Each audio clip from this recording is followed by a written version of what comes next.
spreek ons die Bybel getrou, dan is ons uitsprake teen die akte van menseregte. Ons teenkeuse as dit by abortus kom, beteken ons is teen vroueregte. Ons is anti-gay. Ons is teen die evolusie-geloof. Ons is onverdraagsaam. Ons is teen diversiteit. Ons pleeg haatspraak. Ons is liefdeloos. Islamofobies, homofobies. Nou hierdie belastering, hierdie etikettering, dit sal in 'n direkte verhouding staan tot die mate waarin ons oor hierdie sake preek en praat.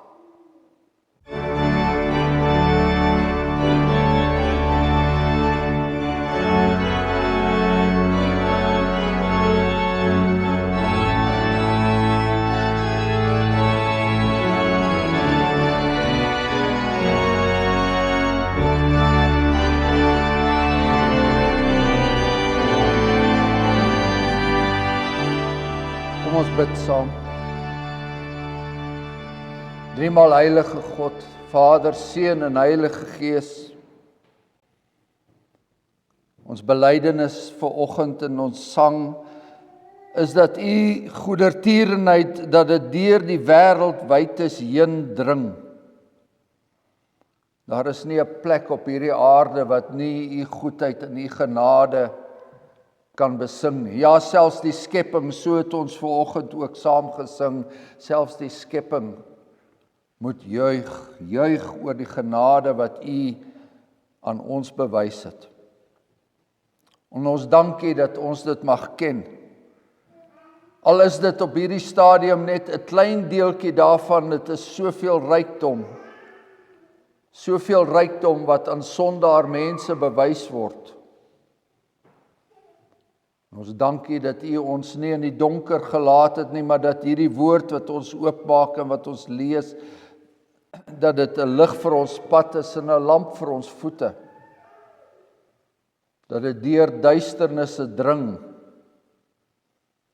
en dat dit ons vastigheid gee en helderheid gee in 'n krom en verdraaide geslag, in 'n wêreld in die greep van die bose. Ons bid dat ons vanoggend dan weer eens verwonderd sal wees oor die heerlikheid en die majesteit van ons Here Jesus Christus, soos hy aan ons geopenbaar word in die woord. En mag die Gees kragtig in ons getuig dat hierdie woord die waarheid is. Ons bid dat ons in die skriflesing ook onsself sal sien in die gemeentes wat U deur U apostel Johannes aan ons voorhou. En dat ons met die aanhoor daarvan nie selfversekerd sal terugsit nie, maar dat hierdie woord sal deurdring. Soos ons ook lees in U brief aan die Hebreërs, dat daardie woord dring deur tot die skeiding van gewrigte en murg, skeiding van siel en gees. En mag die woord dan ook in ons openbaar, hoe ons staan teenoor hierdie genade en goedertierenheid wat U in die Here Jesus Christus aan ons bewys het. Die oorlegginge van ons hart, hoe ons staan teenoor die koms van U koninkryk en die heiliging van U naam en U wil wat sal geskied. Ons bid dit in die naam van ons Verlosser, ons Here Jesus Christus. Amen.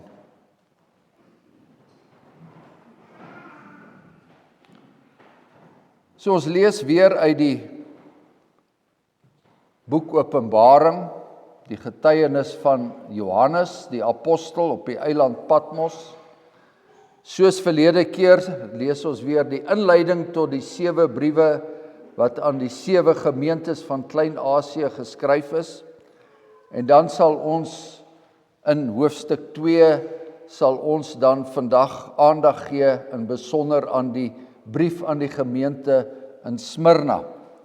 Maar eers hoofstuk 1 weer vanaf vers 9. Ek Johannes, julle broeder en deelgenoot in die verdrukking en in die koninkryk en lydsaamheid van Jesus Christus, was op die eiland wat Patmos genoem word, terwille van die woord van God en om die getuienis van Jesus Christus. Ek was in die gees op die dag van die Here, en ek het agter my 'n groot stem gehoor soos van 'n basuin, wat sê, ek is die Alfa en die Omega, die eerste en die laaste, en skryf wat jy sien in 'n boek, en stuur dit na die 7 gemeentes wat in Asië is, na Efese en Smyrna en Pergamus en Thyatira en Sardes en Philadelphia en Laodicea. Toe draai ek my om te sien watter stem met my gespreek het. En toe ek my omgedraai het, sien ek 7 goue kandelaars. En tussen die 7 kandelaars, een soos die seun van die mens, met 'n kleed wat tot aan die voete hang en gegord om die bors met 'n goue gordel. Sy hoof en hare was wit soos wol, soos sneeu, en sy oë soos 'n vuurvlam. En sy voete soos blink koper wat gloei soos in 'n oond, en sy stem soos die stem van baie waters. En in sy regterhand het hy 7 sterre gehou, en 'n skerp tweesnydende swaard het uit sy mond uitgegaan, en sy aangesig was soos die son wat skyn in sy krag. En toe ek hom sien, val ek soos 'n dooie aan sy voete. En hy het sy regterhand op my gelê en vir my gesê, moenie vrees nie. Ek is die eerste en die laaste, en die lewende. En ek was dood, en kyk, ek leef tot in alle ewigheid. Amen. En ek het die sleutels van die doderyk en van die dood. Skryf die dinge op wat jy gesien het, die dinge wat is, sowel as die wat gaan gebeur. Die verborgenheid van die 7 sterre wat jy in my regterhand gesien het, en die 7 goue kandelaars. Die 7 sterre is die engele van die 7 gemeentes, en die 7 kandelaars wat jy gesien het, is die 7 gemeentes. En dan lees ons die tweede brief in vers 8 van hoofstuk 2, die brief aan die gemeente van Smyrna.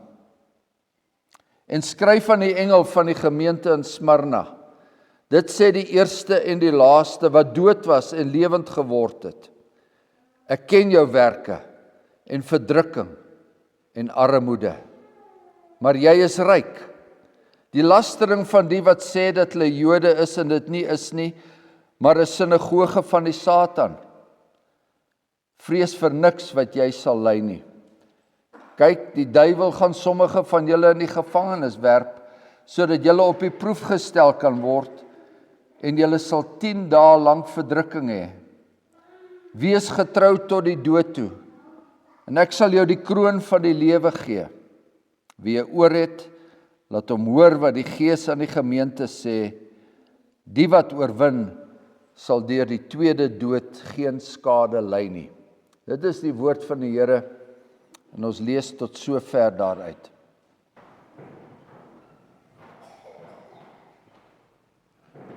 Wees getrou tot die dood toe, en ek sal jou die kroon van die lewe gee. So geliefdes, aan die begin van hierdie skrywe bevind ons onsself aan die einde van die 1ste eeu na Christus. Johannes is die laaste apostel wat nog leef. Hy bevind hom in ballingskap daar op die eiland Patmos. Dis 'n gevangeniseiland. Dis 'n strafkolonie waar die gevangenes klippe gekap het sonder enige hoop op ontsnapping. En Johannes sê dat daar 2 redes is hoekom hy daar is. Dis die woord van God en die getuienis van Jesus Christus. Terwyl ons dit vasknoop, verskuif ons blik na die vasteland toe, Klein-Asië, na die stad Smyrna, en dis 'n half-eeu later. Daar word een van Johannes se destydse leerlinge na die brandstapel gesleep. Hy was die 86-jarige herder van daardie gemeente. Polycarpus was sy naam. Wat was sy oortreding? Hy het geweier om te erken dat die keiser Kyrios is. Om te erken dat daar 'n ander Here kan wees as die een Here, die Here Jesus Christus. Weg met die ongelowiges, het die inwoners van die stad geskreeu, en die Joodse gemeenskap was so meelewend met hierdie skare dat hulle help hout aandra het, selfs op die Sabbat help hout aandra het. Nou die owerhede self, hulle was nie lus om hierdie ou man aan die vuur oor te lewer nie, en hulle het by Polycarpus gepleit en gesê, kom nou sê net, keiser is die Here. Wat se kwaad is daarin? Wat se kwaad is daar om te sê, keiser is die Here? En sy antwoord weergalm deur die eeue. 86 jaar lank het hierdie man gesê, dien ek Jesus Christus, en hy het my nooit kwaad aangedoen nie. Hoe kan ek nou my koning laster, die koning wat my gered het? Polycarpus was getrou tot die dood toe. En ek glo hy het die kroon van die lewe ontvang, en ek glo as ons eendag daar by die feesmaal van die lam aansit, sal ons daardie broeder daar sien. Want hy wat die eerste en die laaste is, het dit in ons skrifgedeelte beloof, en hy is getrou en waaragtig. Ons skrifgedeelte praat van verdrukking, vervolging, beproewing. En vandag is dit iets wat vreemde woorde, nie waar nie? Ons ken dit nie eintlik nie. Ons lees daarvan, maar dit gebeur daar ver. Dit gebeur daar in die vreemde, met vreemde mense. Daar deur in China en Noord-Korea, waar die predikers, die wat nog wel daar mag optree, absolute lojaliteit aan die staat moet bewys, anders sal die deure van hulle geboue oopgeskop word en die gemeentelede sal in strafkampe hulle daar moet sluit. Of in die moslimlande, daar waar bekering op die minste kan beteken dat jy jou werk verloor of andersins dat jy selfs deur jou eie familie uitgelewer kan word. Of in afgeleë Afrika lande waar Christen gemeenskappe aangeval en hulle dogters ontvoer word. Maar hier by ons gaan dit goed. Sulke dinge het miskien in ons verre verlede gebeur tydens die reformatie van die 16de eeu, maar dit was lank terug, en ons gelowige voorouers was toe self na die brandstapels gesleep, maar ons moet erken, dit is ook tye wat vir ons vreemd geword het. Nou wat hierdie spesifieke gemeente betref hier in Koelsberg, hoef ons nou nie heeltemal so ver terug te gaan nie. In die 1800s, toe hierdie dorpie nog maar skaars bestaan het, was hier 'n groep lidmate wat Christus se psalms baie lief gehad het. Die psalms was hulle daaglikse spyse, soggens en saans. En hulle was getroue lidmate, getroue kerkgangers. Getrou het hulle hier oor die kliprande en die vrieskoue vlaktes en vol riviere met hulle ossewaans die nagmaal hier kom bywoon. Getrou hulle kinders hier ten doop gebring, getrou huweliksgebooie laat aflees.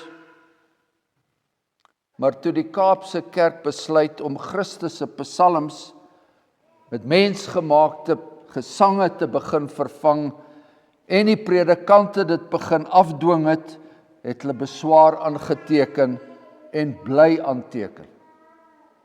En daarvan is hulle uiteindelik van die nagmaal weggehou. En hulle kinders is die doop weerhou en kon hulle ook nie belydenis van geloof aflê nie. Nou vir hierdie diep gelowige mense was dit so goed soos 'n Patmos ballingskap. Maar dit was toe.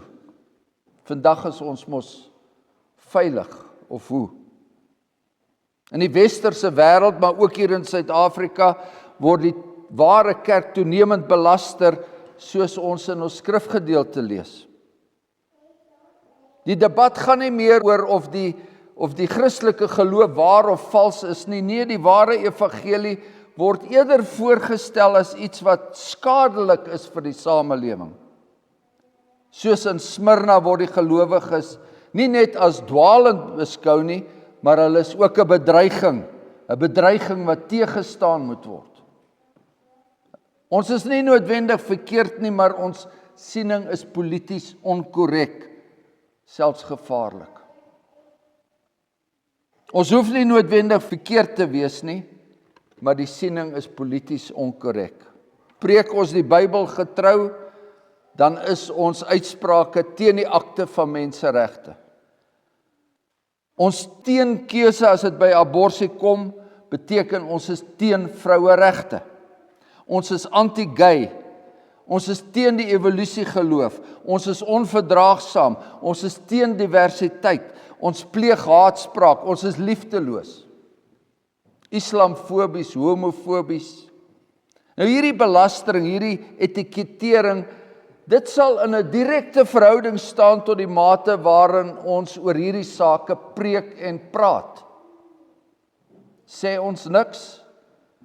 Preek ons, liewe Jesus is lief vir ons almal, dan sal daar nie 'n probleem wees nie. Preek en praat ons wel hieroor, dan sal die poorte van die hel teenoor ons oopgemaak word. En dit is wat in Smyrna gebeur het. Dit kan maklik ook vandag gebeur. Wanneer die Christendom werklik openbaar word, werklik sigbaar word in 'n heidense wêreld, werklik hoorbaar word in 'n Christuslose samelewing, eerder as om veilig te speel, eerder as om afgesonder, gemaklik binne jou kerkmure te bly, as die waarheid hiervandaan uitgedra word, dan kan die magte van die hel in werking kom. En die Jode sal saam speel. Hulle sal selfs help om die hout vir die brandstapel aan te dra, soos dit met Polycarpus gebeur het. Nou, na wie verwys hierdie skrifwoord? Die mense wat sê dat hulle Jode is, maar nie is nie, maar 'n sinagoge van Satan. Broeders en susters, hulle is die mense wat die apostel Paulus in Romeine 9 beskryf. Hulle is Israeliete aan wie die aanneming tot kinders behoort en die heerlikheid en die verbonde en die wetgewing en die erediens en die beloftes en aan wie die vaders behoort en uit wie Christus na die vlees is. Maar nie almal wat uit Israel is nie, is Israel. Ook nie omdat hulle Abraham se nageslag is hulle noodwendig almal kinders nie. Dit skryf die apostel Paulus in Romeine 9 en vers 4 en verder. Mense wat sê dat hulle Jode is, maar nie is nie. Mense wat dieselfde Bybel as ons het, maar nie die Christus wat daarin is verkondig nie, of erken nie. Mense wat saam met ons die heerlikheid van die verbonde ontvang het, maar die Here wat daarmee verkondig word, verwerp het. Hulle kom nog by mekaar, die skrifte word nog gelees, maar hulle het 'n sinagoge van die Satan geword. En daar is sulke gemeentes, sulke kerke tussen ons, nie noodwendig streng Joods nie, maar met 'n Joodse ingesteldheid. Hulle verkondig dat die Messias nog moet kom, of hulle verkondig 'n ander Christus as die een waarvan ons in die skrifte leer.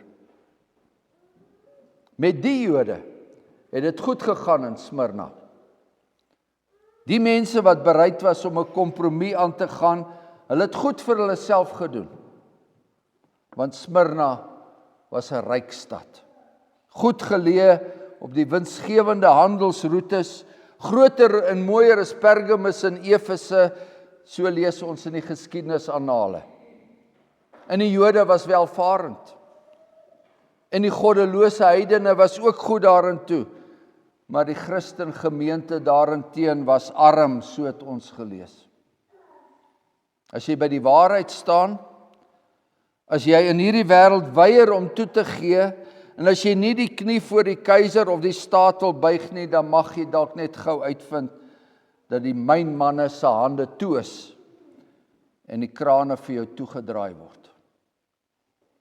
En dan word dit 'n verdere vernedering, die feit dat jy in 'n stad met soveel oorvloed, dat dit jy is wat arm is. Ek ken jou armoede, sê die een wat self ryk was, ontsaglik ryk was, maar terwille van ons arm geword het. Hy ken, hy weet. Christus vereenselwig hom met hierdie gemeente. Word hulle geboei? Hy was self geboei. Was hulle dakloos? Hy het self geen plek gehad waar hy sy hoof kon neerlê nie. En tydens sy verblyf hier op aarde was hy bekend as die man van smarte. Selfs die dood het hy ook geken. En Christus ken ook hulle vertwyfeling. Is dit die moeite werd? Is dit die hartseer werd? Is dit die hartseer werd om van my eie familie vervreemd te raak? Omdat ek byvoorbeeld oor die sonde van sodomie praat. Almal aanvaar dit tog deesdae. En hier is 'n hele paar sinagoges in hierdie omgewing vir wie dit geen probleem is nie. Waarom sal ons nou krap waar dit nie juk nie? Is dit die moeite werd wanneer die deure in jou gesig begin toeklap, wanneer jou besigheid begin skade ly? Is dit die moeite werd as jy agterkom dat die media en die staat teen jou draai? Is dit die moeite werd as jou foto in Sondag se rapport verskyn omdat jy glo dat Christus die regeerampte vir manlike ouderlinge gereserveer het? En jy word as agterlik en chauvinisties voorgestel. En dit sal nie noodwendig gou ophou nie. Die brief aan Smyrna, die brief bied geen kits antwoord op die vraag van hoe lank nie. Baie is al bespiegel oor die 10 dae wat in vers 10 genoem word, maar soos al die ander getalle in die boek Openbaring kan ons dit nie letterlik opneem nie. Maar al wat ons verseker weet, is dat die dae van verdrukking versigtig afgetel word. Niks word aan toeval oorgelaat nie. En al sou ons 'n leeftyd lank beproef word, dan sal dit maar net 10 kort dae wees, 'n oomblik in vergelyking met die eindelose ewigheid van geluk wat voorlê. En eintlik was hulle ryk, want aardse rykdom, geliefdes, is bestem om een of ander tyd te vergaan. Maar daar is rykdomme wat ewigdurend is. Moenie vir julle skatte bymekaar maak op die aarde, hier waar mot en roes verniel en waar die diewe inbreek en steel nie. So leer ons in Matteus 6. Die wêreld gaan verby, sy begeerlikheid, maar hy wat die wil van God doen, bly vir ewig. Dis 1 Johannes 2 vers 17. Hulle bly nie net vir ewig nie, maar hulle sal die kroon van die lewe ontvang. Dis 'n oorwinnaarskroon. En die apostel Paulus verwys ook daarna. Trouwens, die getroues is volgens hom, hulle is meer as oorwinnaars. As God vir ons is, wie kan teen ons wees? Wie sal beskuldiging inbring teen die uitverkorenes van God? Wie sal ons skei van die liefde van Christus? Verdrukking? Of benoudheid? Of vervolging? Of honger? Of naaktheid? Of gevaar? Of swaard? Ons is mos verseker dat geen dood, of lewe, of engele, of owerhede, of magte, of teenwoordige, of toekomende dinge, of hoogte, of diepte, of enige ander skepsel ons sal kan skei van die liefde van God, wat daar in Christus Jesus, ons Here is nie. Wees getrou tot die dood toe. En hy sal ons die kroon van die lewe gee. En hulle wat die kroon van die lewe het en hulle wat oorwin het, sal nie deur die tweede dood skade ly nie. Dis natuurlik die keersy, geliefdes. Die keersy van die kroon van die lewe is die tweede dood. Ons weet mos waarna verwys word, die tweede dood. Vir die eerste keer in die boek Openbaring word dit hier genoem. Maar ons is al reeds bekend daarmee. Ons ken dit reeds uit die woorde van ons Here Jesus in Matteus 10. vers 28. Moenie vrees vir die wat die liggaam doodmaak, maar die siel nie kan doodmaak nie. Maar vrees hom liewer wat die siel sowel as die liggaam kan verderwe in die hel. Die eerste dood is die dood wat sy hand op die liggaam lê. Moenie daai dood vrees nie, sê die Here. Vrees liewer die dood wat die liggaam kan doodmaak en die siel kan verderwe. Dit is die tweede dood.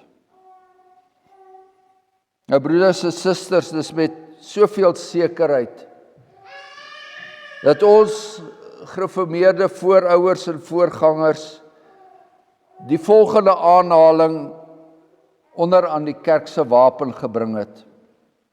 Die poorte van die hel sal dit nie oorweldig nie. Maar nou weet ons, dit is slegs die Smyrna gemeentes. Daardie gemeentes wat nog altyd deur al die eeue daar was, dis net die Smyrna gemeentes van wie dit uiteindelik waar sal wees. Hulle was getrou tot die dood en hulle het nie kompromie aangegaan nie. Amen. Kom laat ons dak.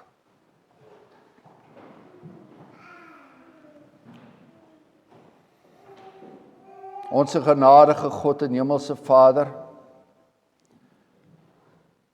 ons bid dat ons met hierdie wonderlike evangelie woord wat ons het, skat wat deur eeue aan ons oorgedra is, dat ons eendag goeie rentmeesterskap daarvan sal kan gee.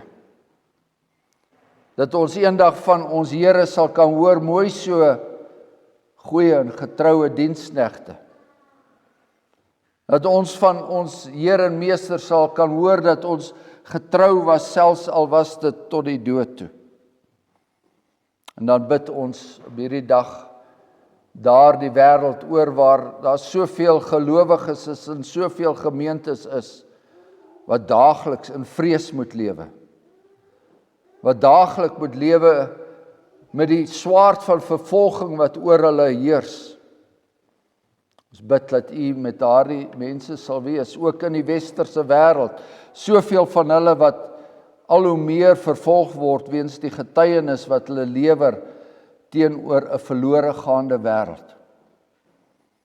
En dan bid ons Hemelse Vader dat ons dit waardig sal wees om een van die kandelaars te hê van wie hier gepraat word in die boek Openbaring, die kandelaars wat die lig van die evangelie mag versprei in alle waarheid en lering. Ons bid dit in die naam van ons Here Jesus Christus. Amen.